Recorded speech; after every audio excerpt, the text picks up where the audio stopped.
everybody. Nice Welcome. tone. Thanks, Nice brother. tone. You got a nice tone, though. Oh, I'm trying to keep the licorice live right here. Oh, man, that's a nice tone. That Well, takes a lot of practice, a lot of years to get that mellow tone.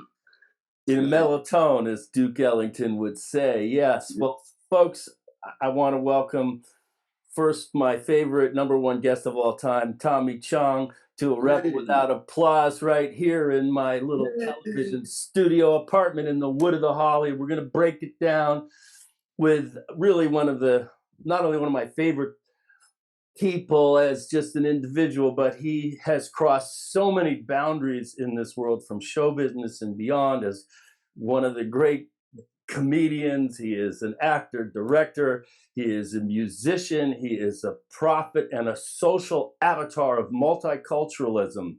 And I'm always totally stoked when he's in my little digital domain. Welcome, Tommy Chong. How are you? Well, thank you, Bill, for having me in your little next to Thailand Thai world apartment. Well, when I think about your life on so many levels, the last thing is really this sort of, you're at the point of the spear of multiculturalism, not only in your own self, but in your comedy and in just so many areas. And I feel like you've been like way ahead of the curve in terms of understanding the value and the beauty of that in our society. So it's just a way to kick this off. I just wanted you to comment on that because it feels so powerful to me.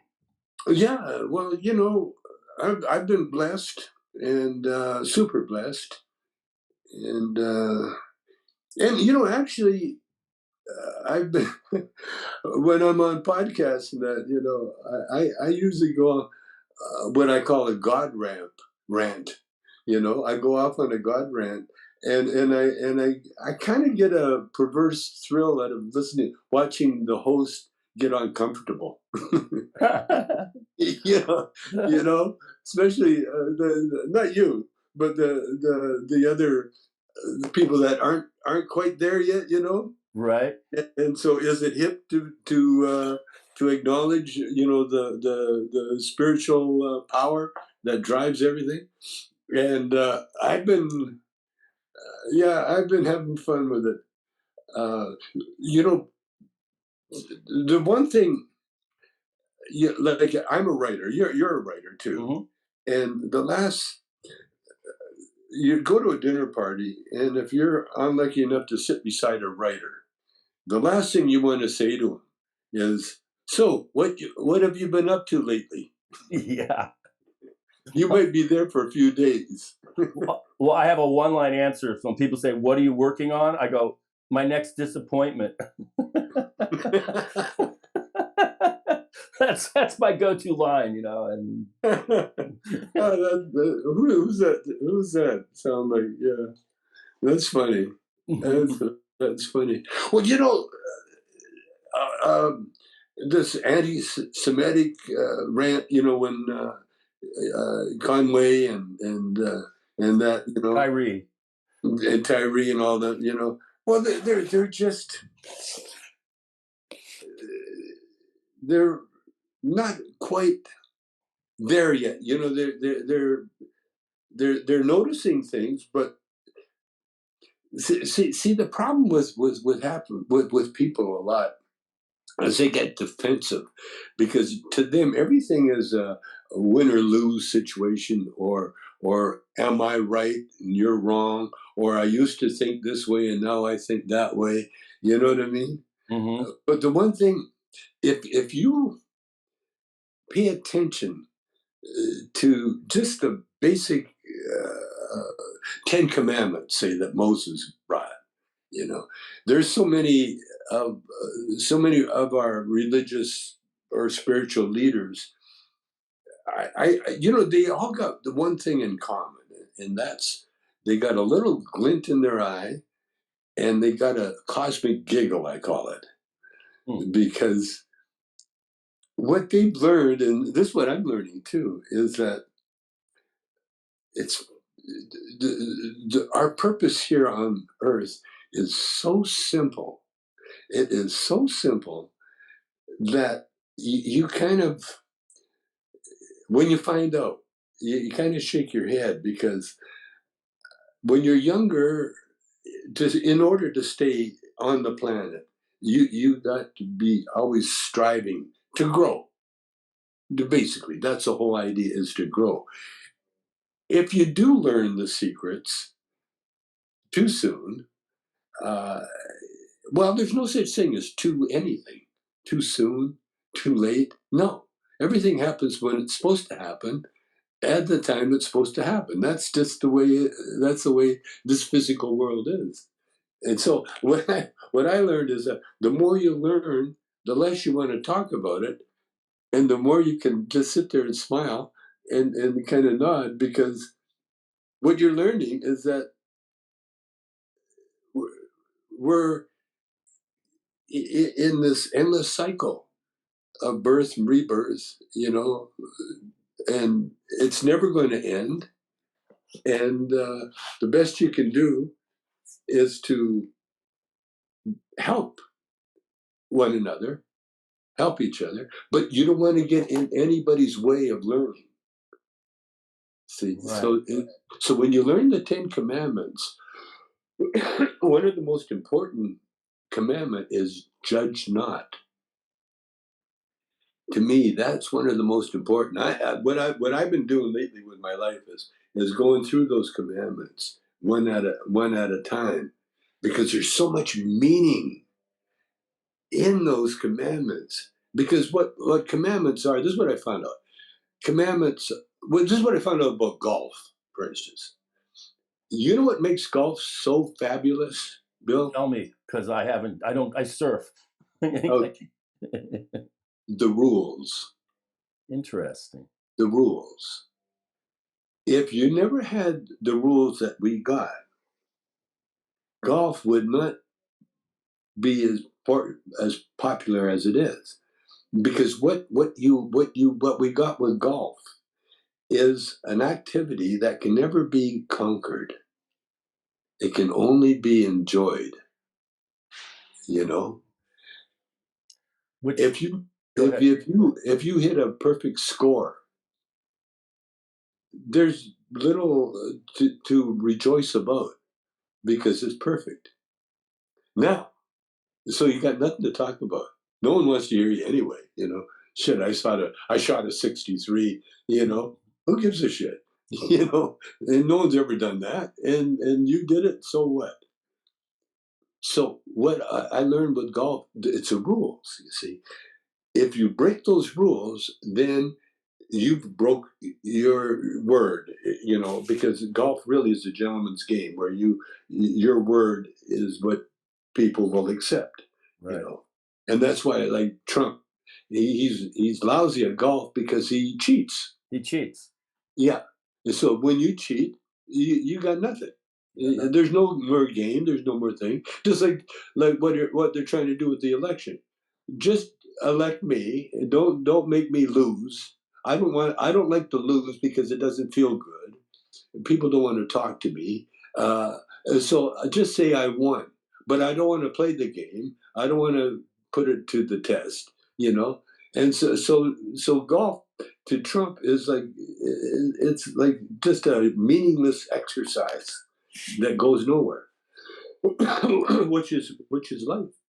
what always struck me is that every Sunday we root for our teams in football, and sometimes they're bad calls, and sometimes, the guy screws up, or even the referee makes a mistake. But if you lose, it hurts, and you go on. We accept results every week in football, every day in basketball. Oh my God, the referee! But they lost, and Yeah.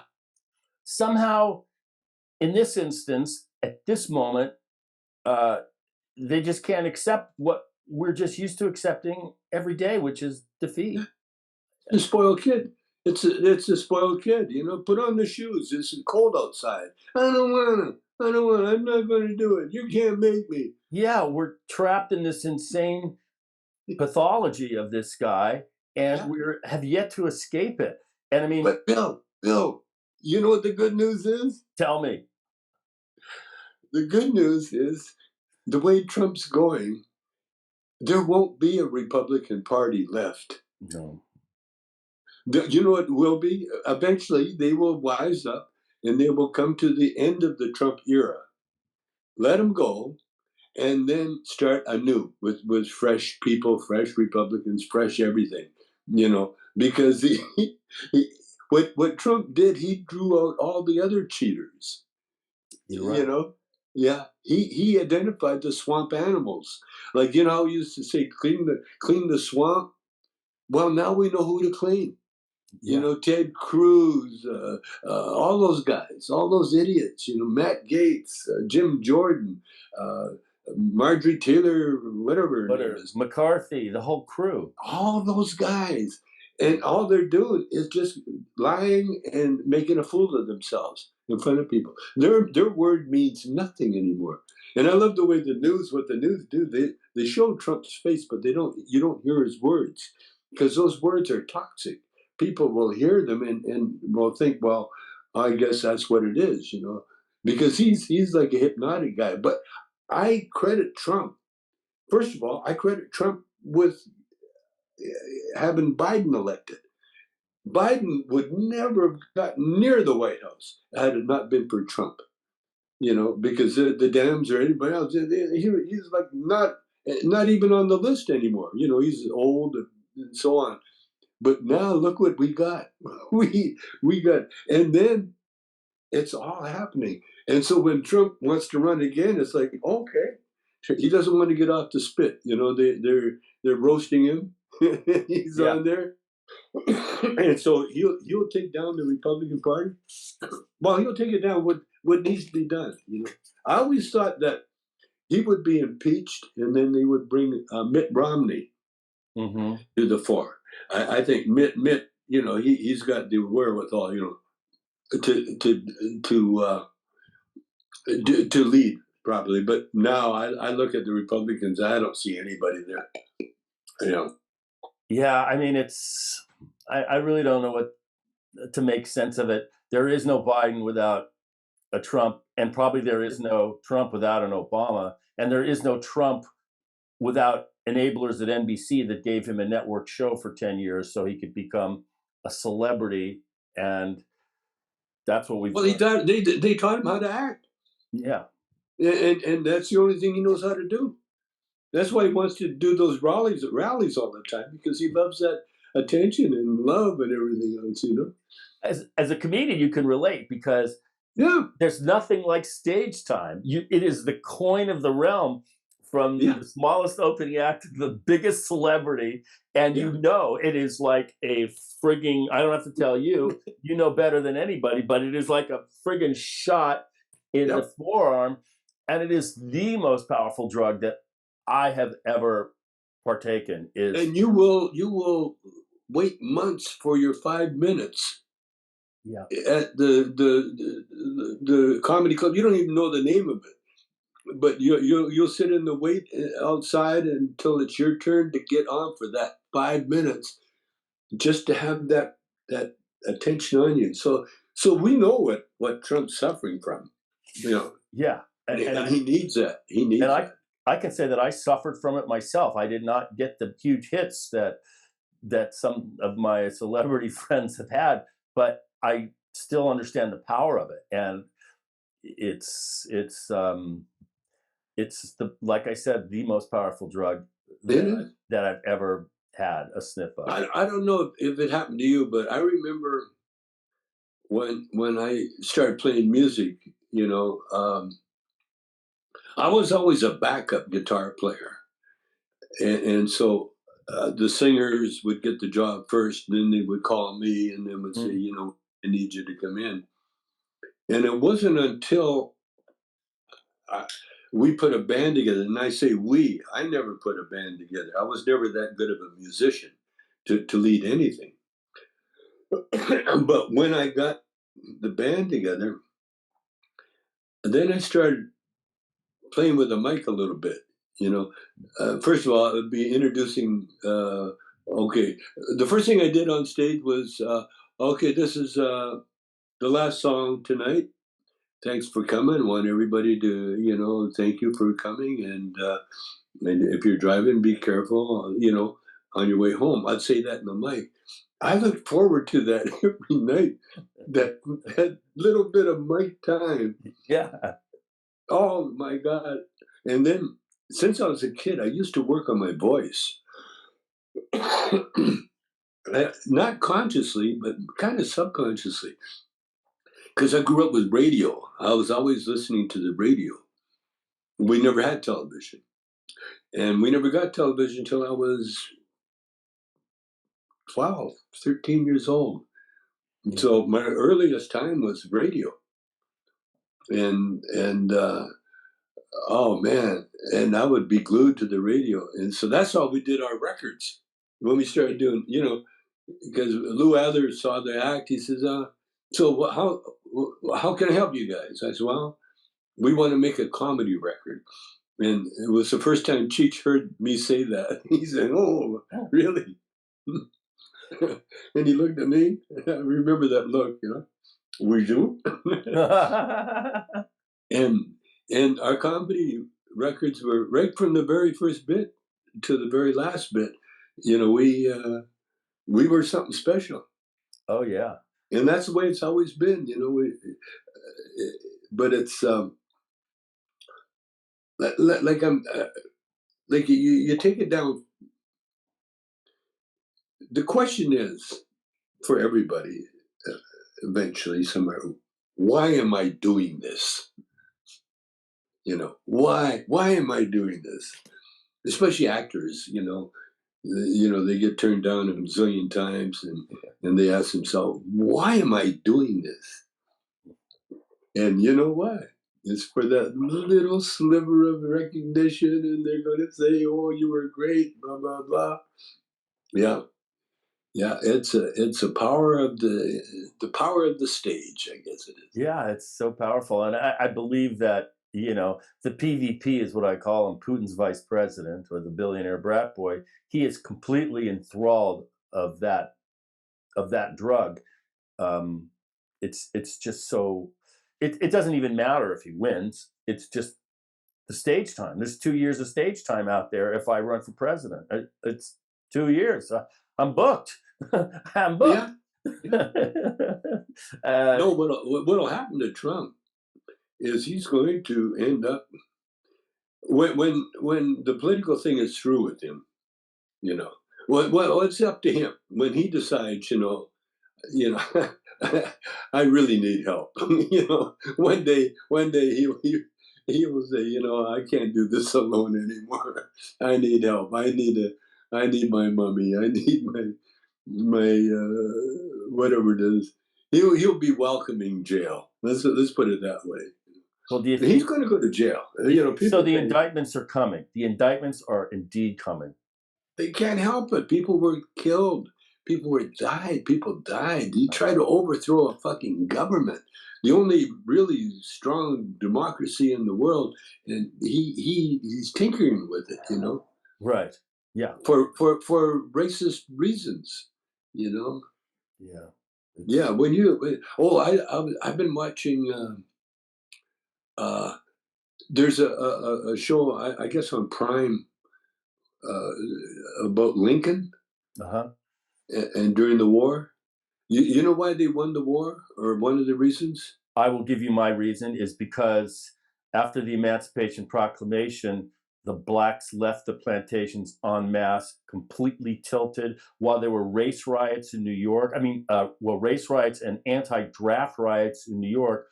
Recently freed blacks were filling the ranks of the Union Army, vacating the plantation, and the balance of power shifted and it never returned. But you know why they won, though? Tell me. There's a reason. The reason they won is that Lincoln had access to this newfangled way of communication called the telegraph. Mm-hmm. And so he was in constant connection with his generals all through the war. He knew where they were, what they were doing, and so on. As opposed to everybody else, they had to use the old-fashioned way of, writers telling them what, Yes. Yeah. but Lincoln had the telegraph. And it wasn't until Gettysburg that the rebels cut the lines, and so he couldn't communicate with Gettysburg, but he had. But thankfully, the people that they had the overwhelming superior power, and they had a chance to really destroy the Confederate Army because after when they attacked at Gettysburg, they're going for Philly, but that's as far as they got. And when they got beat, they had to turn around, and the river stopped them, and so the rebels were trapped. They were, a defeated army trapped, but the Union Army was just as messed up as the rebels, and they didn't want to fight either. They didn't want to go after and kill the rebels, and so Lee got away. They got across the river and they got away, and then Sherman did the scorched earth policy, and that really stopped it. When Sherman took over and Grant just came west, or Grant yeah, came east, and yeah, Grant had a different idea about warfare, and that is, we will grind them to bits because we have more men, more steel, more bullets, more cannons. We yeah, will. This is the math. We will grind them, and it took 2 more years, and he did. That's what happened. yeah. And Sheridan was the one too that came up with this, putting the natives on the reservations and then killing the buffalo, so they would have no food supply. And And that's what Sheridan, yeah, yeah, that's what he did with Lee's army. In that when they marched to Savannah, they destroyed all the farms and everything else on the way. It was like scorched earth. right. And then they created all these, just like Putin was trying to do in the Ukraine, scorched earth. But unfortunately, where the rebels never had the artillery that The Ukrainians now do. the Ukrainians, they got all this new weaponry that we don't even know about, what they got. As I look at this moment we're in, and to me, everything reflects back from the Civil War. That is the founding moment of our nation, including the 13th, 14th, and 15th Amendments, abolishing slavery, equal protection under the law. All these things really start during and then after the Civil War. But now, in the moment we're in, Trump, I feel, has been defeated, but he hasn't admitted it. Putin has been defeated. He has not admitted it. The guy down in Brazil has been defeated. Is this a watershed moment, maybe, of, maybe more of a democratic moment prevailing over authoritarianism? No, we're watching a slow death. Those people are hard to kill. They die slowly. It's not. They're not going to get enlightened overnight. They have to be destroyed. I mean that's what Civil War. Would have kept going if it wasn't for that Gettysburg, which everybody saw and said, this is a slaughter. At this rate, there's not going to be no one here. No young men to work the land or anything. No, what's happening now? What's saving us, by the way? It's the cell phone. See, the cell phone. Yeah, that's it. That's now the bad news is that the cell phone will show you a lie. They will. Yeah. Well, the good news is that that lie will be exposed, and eventually, it's like math. You get a wrong answer up there. No matter how long that answer is up there, it's still wrong. And so when you correct it, it's a very simple thing. That's the same way as people's. You got to look at people too, like a rehab. There's an addiction going on with war. Countries like Russia, for instance, their only valuable asset is the oil. And so when the oil prices started dropping before the war, they knew that the only way that they could keep the oil prices up was to start a war, and that's why he started the war.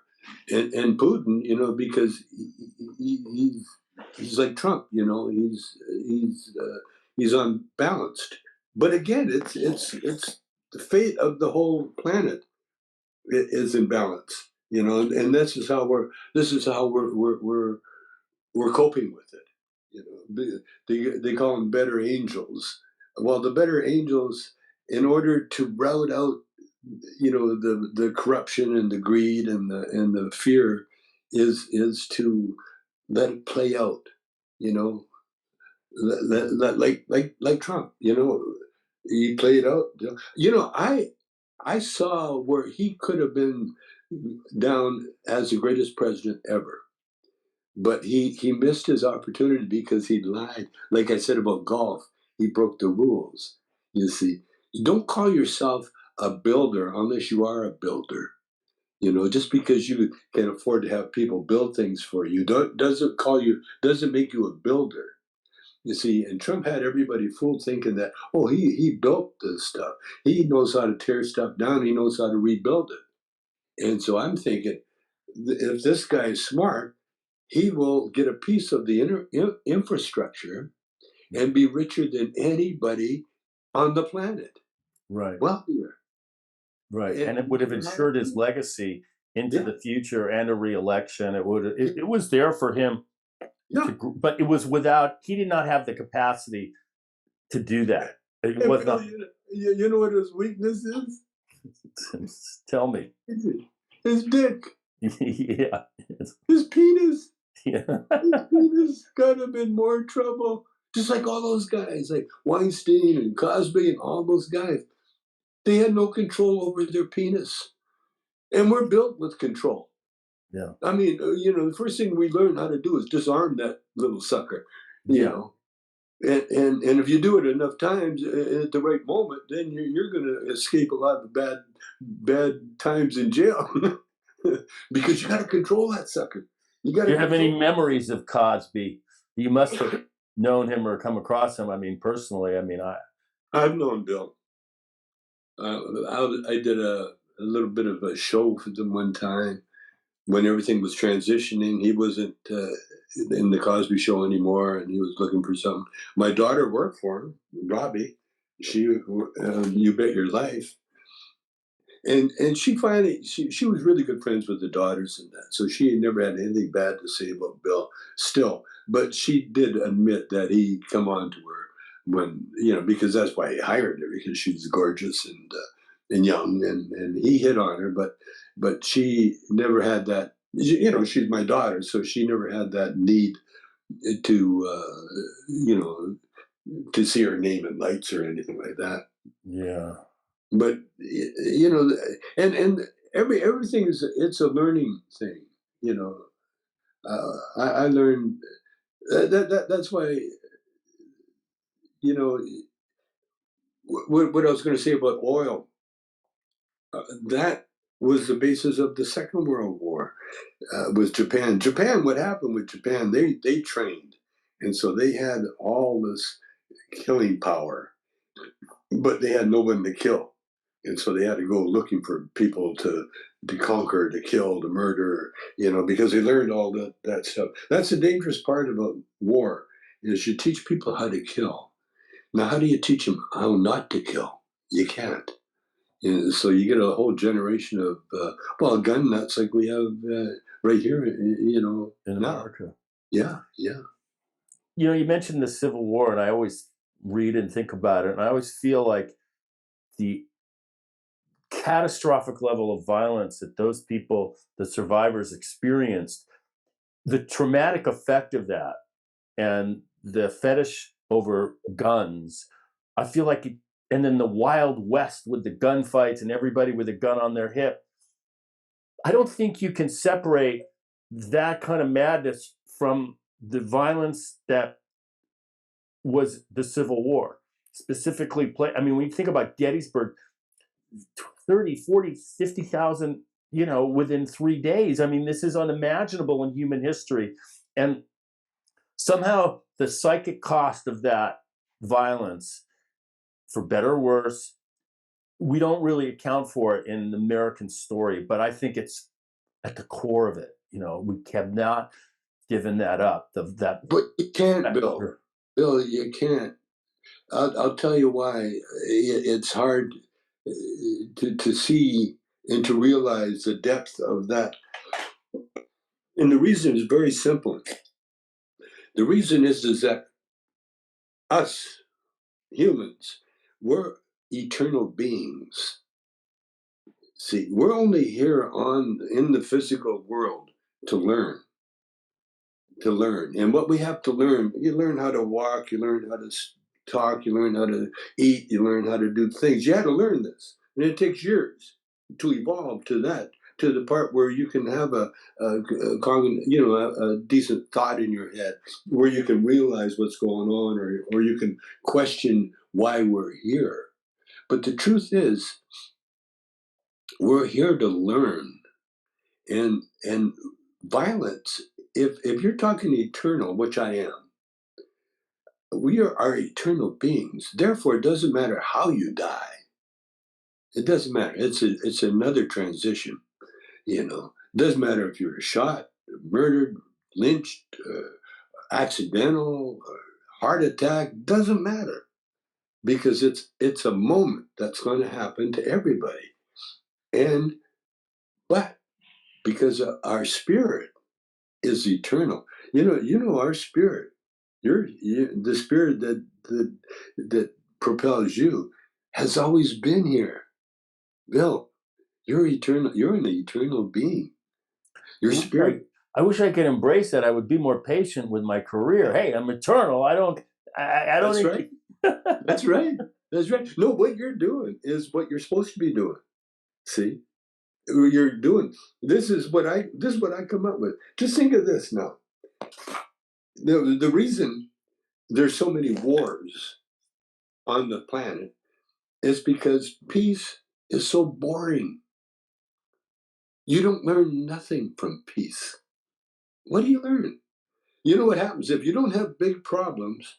Your little problems become big problems. So you see wealthy people, they don't have any problems, but yes, they do, because they've taken their little problems, which is maybe a mental problem or an emotional problem, and all of a sudden that's the biggest thing in the world. Well, you take a little beggar kid from India, that was deformed purposely so he can make more money. He's got a whole different outlook. Yeah.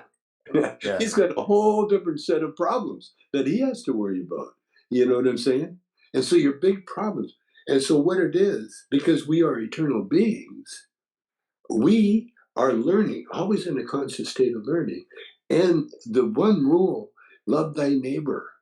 Love thy neighbor.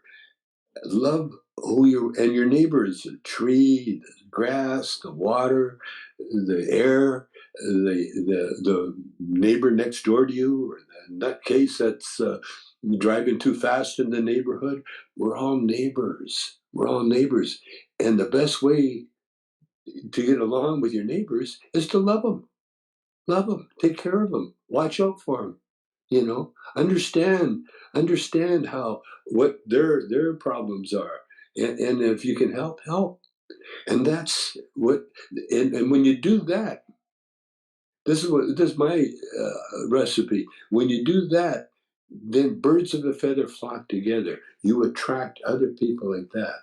Just like a guy, say, attracting a partner. There has to be a need first. That need has to be filled. A friend of mine, he was Chicano. He was Lenny Bruce's road manager for a long time. Oh wow! And he was the guy that used to buy dope for Lenny, and he ultimately bought the one that killed him. Tony Viscara was his name, and his niece, his sister's daughter, Evelyn Guerrero. She was in all our movies. She was La Donna in all the movies.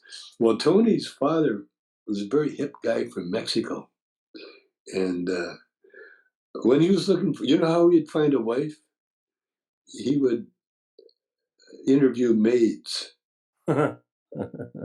He'd interview housekeepers, and then he'd hire. Schwarzenegger do that? He would hire them, and then if there was anything there, he would marry him. You know, if there's something there, he would marry him. It's a fine system. We, as a species on this planet, our job really is to further the love. You know, didn't Jesus have something about that? Love thy neighbor, the servant on the mount, the whole thing. Jesus, that wasn't Jesus. Jesus wasn't his name, by the way. What was his name? I gotta be probably Joe. Joe, okay. That's probably after his father. Yeah, okay. But I know his middle name was just H. Jesus H, but I know whenever it was at Howard or Hugh, what H, you know, like I didn't ever check it out. No, Jesus was his name given him to by the Greeks. And right. It means Savior. Savior, Jesus. So his name wasn't Jesus. His name was probably Joseph Jr. And he wasn't that big. He was a slightly built Jewish guy. Right. And they called him a carpenter, but he was probably a laborer, a builder, because back in the day, a carpenter, you build mud huts and stone huts. Yeah, maybe a stonemason or something. A mason. Yeah. That's what it would be. But carpenter, you know, gives you an idea. No, he was a laborer. He was a laborer, and he was a very devout Jew that really believed in the temple. He believed in the Word of God. You know, and by the way, it was the Jews that discovered the invisible world. You know, they were the first to worship a spiritual God, which meant casting off idolatry, essentially. Yes. And you know, when I was in Greece, I was looking at all these ruins and there's so many ruins over in that area where it went from it was a mosque, and then it got conquered. It became a Catholic church. Right. Then it conquered again. Then it became a synagogue. Right.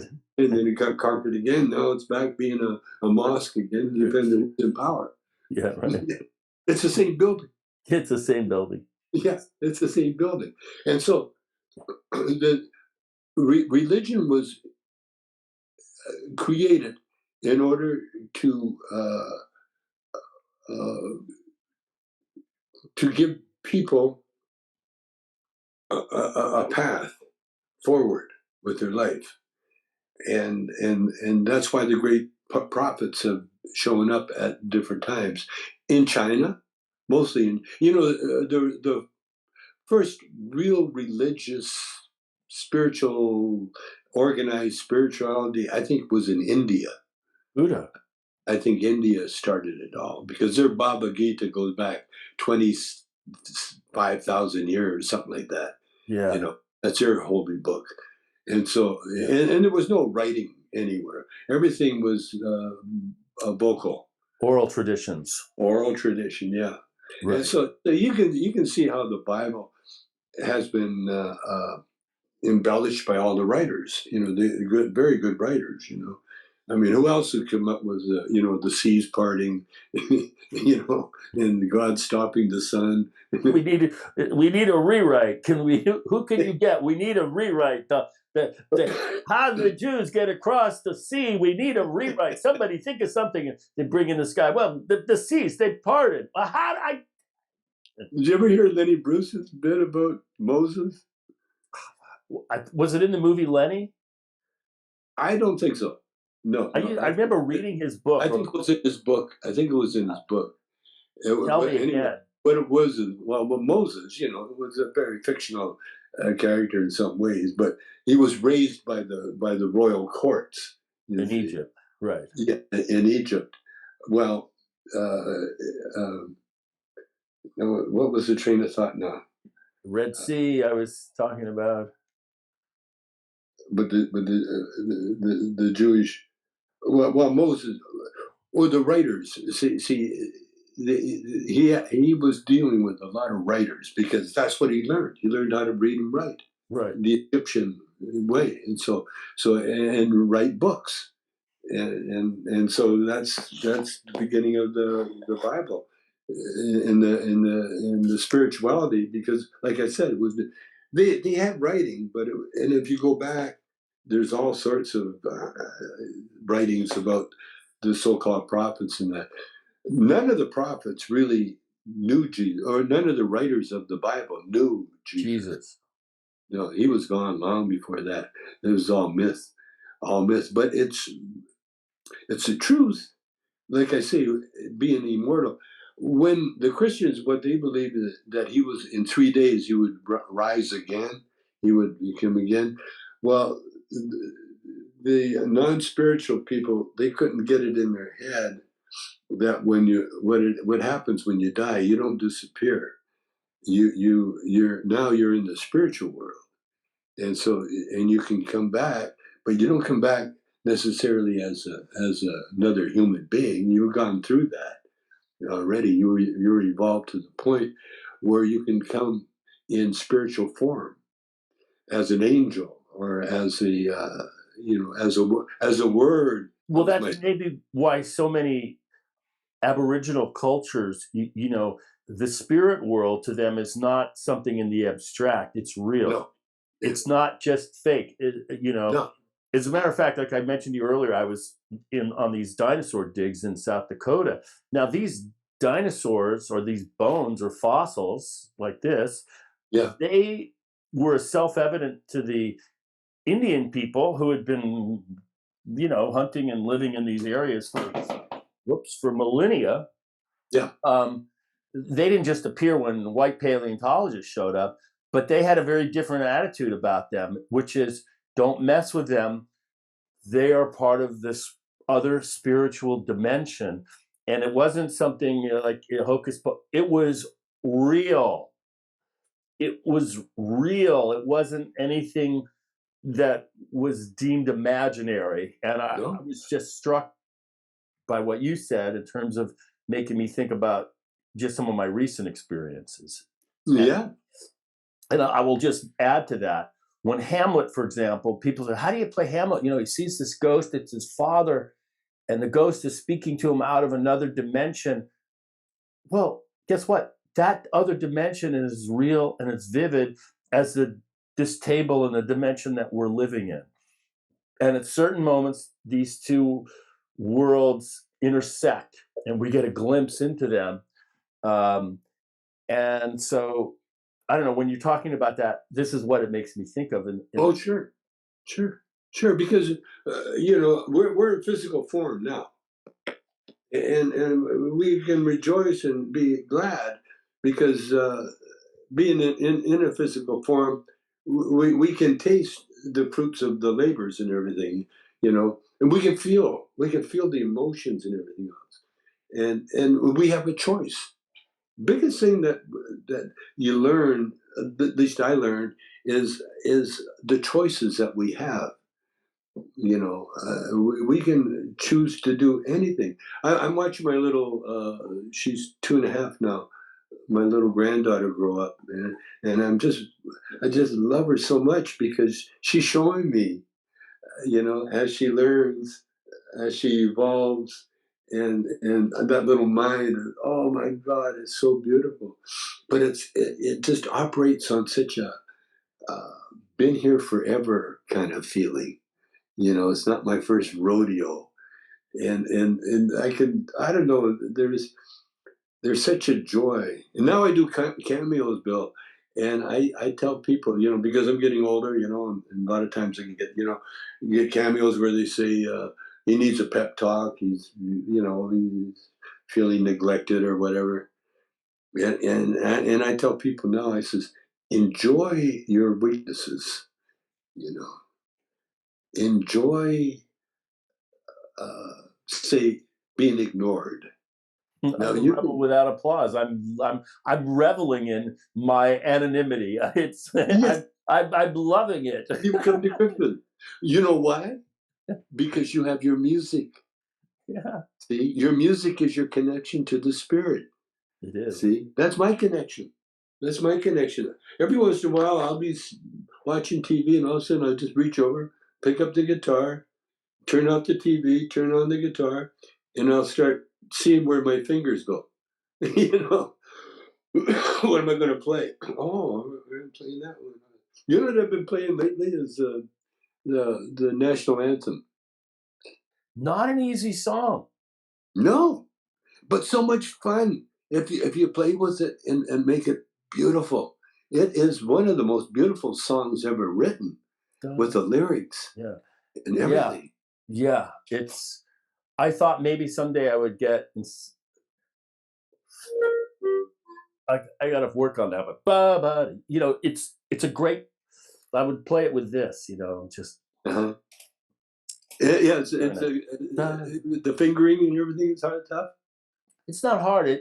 I think it's harder to sing than it is to play. It's sort of lives within, goes. It's just big intervals. And then I started playing the Canadian national anthem. Oh, which for years was horrible. Oh, we used to sing it. Oh, Canada, our home and native land, true patriot love from all our sons command. With glowing hearts we see thee rise, our true north strong and free. And we stand on guard, oh Canada, we stand on guard for thee. Da, da, da, da. Oh Canada, glorious and free. Oh Canada, we stand on guard for thee. Da, da, da, da. Oh Canada, we stand on guard. Now you stand on guard, but you don't do any fighting. What the fuck is that? well, our national anthem is a war story from the Battle of 1812. It says celebrating war. Yeah, rockets, red glare. Our flag was still there. Bombs bursting in air. Yeah. It's like so, which is interesting because when you were singing the song, it made me wonder some of these what the differences between the United States experience of multiculturalism, racism, the way we dealt with Aboriginal people, Pacific Rim people like some of your ancestors, versus the Canadian experience. My feeling is the Canadian experience is gentler and less drenched in violence than the United States experience. Oh, it is. It is. The United States and Canada took so much from the native culture, from the Aboriginal culture here. Our Senate is from the Senecas, all sorts of council. That was, all that, was figured out by the natives down here, the early Americans, the first Americans. I don't think they even what did they call? They called America something. I forget what it was. But it was never meant to be segregated, thanks to the English that pulled that stuff off. Yeah. Yeah. I mean, my sense is that it wasn't quite the same catastrophe for Aboriginal people within the Canadian borders as it was within the U.S. borders. But you know what? I had a strong epiphany. I was trying to. Why were the Jews persecuted? And then I realized, same as Mao, what Mao did to the Chinese intellectuals. The Jews were persecuted because they were the intellectuals of the species. Hmm. They had evolved to the point where the last resort would be physical violence, not the first. The first would be discussion. First would be let's talk about this, and let's even give this to the wise men. Let's have them do it. There's a lot of discussion, a lot of discussion, a lot of discussion. Last thing you do was to do anything physical, and that's their way. And the ruffians or the warmongers, they saw that as a sign of weakness, you know, like collecting art. When, you know, why is that so important? You know, and then the smart ones like Hitler and Goebbels and that, you know, they knew, you know, it was all about wealth and that. So it was their, that was the other thing, was an excuse to rob the intellectuals, because you know they weren't equipped to to do war, you know, to do it on in that fashion. So I see it's just the picking on the weakest, you know. But then you see the evolution of the intellectual, because the intellectual is living in this violent world, and he gets. But before he left, look at all the knowledge that was given to us. It's quite a thing. But if you look at life as eternal, if you look at life eternal, all this makes sense. Other than that, you know, you can get caught in certain time warps, you know, and but we don't, you know, because we've had our music. As long as you got a musical instrument, that's your connection to God, you know, and like the art of tuning up an instrument. That is one of the most spiritual uh, endeavors on the planet. Yeah. And you can communicate more with because it's God. That's God speaking to us. Yeah, and you know, with the clarinet, it this is the instrument, but this is also the instrument, because this doesn't, it needs breath, it needs airflow, and it doesn't exist. It's meaningless without it, except maybe Without, it's a war club. yeah, But unless there's breath, it doesn't yeah, work. And of course, we're as much of the instrument as the actual instrument. So, for sure. and Same as a guitar. A guitar is just a piece of wood and some metal. yeah, and strings. So, You know what the first guitar was? Talking about slaves. uh-huh. You know the? Did I ever tell you the? You know the singer Bo Diddley. Of course. Bo Diddley. You know what a Bo Diddley is? It's a No. piece of haywire strung across the side of a barn with a bridge in it to make it taunt, Uh-huh. and you hit it like a drum. Do do do do do do do do do do. That's a Bo Diddley. And he took that name. Yeah, and he took it as his own name. Yeah, what a great song! I've been doing some research on rhythm and blues songs, and Elvis. Did you know Elvis' first song was about a woman talking about her lover, and Ma, what's her name? Mabel. Uh, anyway, she wrote Hound Dog. Yeah. Yeah. The thing, listen to the lyrics. You ain't nothing but a hound dog sniffing all around. You ain't never caught a rabbit. You ain't no friend of mine. You said you was high class. Well, that was just a lie. You said you was high class. Well, that was just a lie. What was it? I forget the rest of it. But anyway, it's about a woman telling a guy, "You ain't nothing but a hound dog." You're lower than low. You're Elvis took it. garbage. Elvis took it, and they put a little dog beside me singing. You ain't nothing but a hound dog. He's singing to a dog. It shows you how fucking lame the white people were.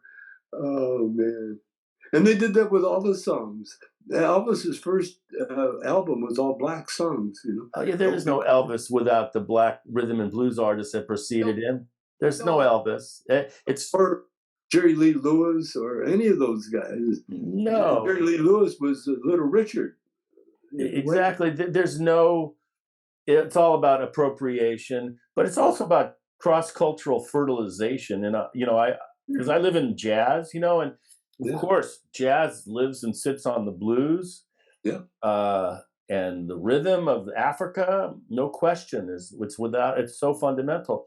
But jazz, as we know it, also is saxophones and European instruments and Jewish composers like Irving Berlin and Hoagie Carmichael, who wasn't Jewish, but so ultimately it becomes a bigger and more beautiful synthesis, and even like Django, the French Euro gypsy influence. It's like, come on in and join, because guess what? We're all human, baby. It's one big family. Yeah. And I play every Thursday at the World Stage down in Leimert, down in what most people refer to as South Central.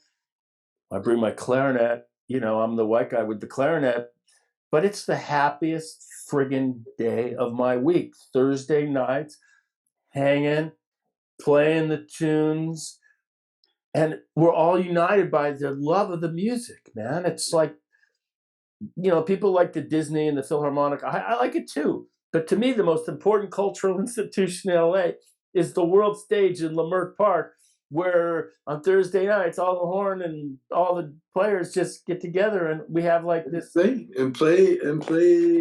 music.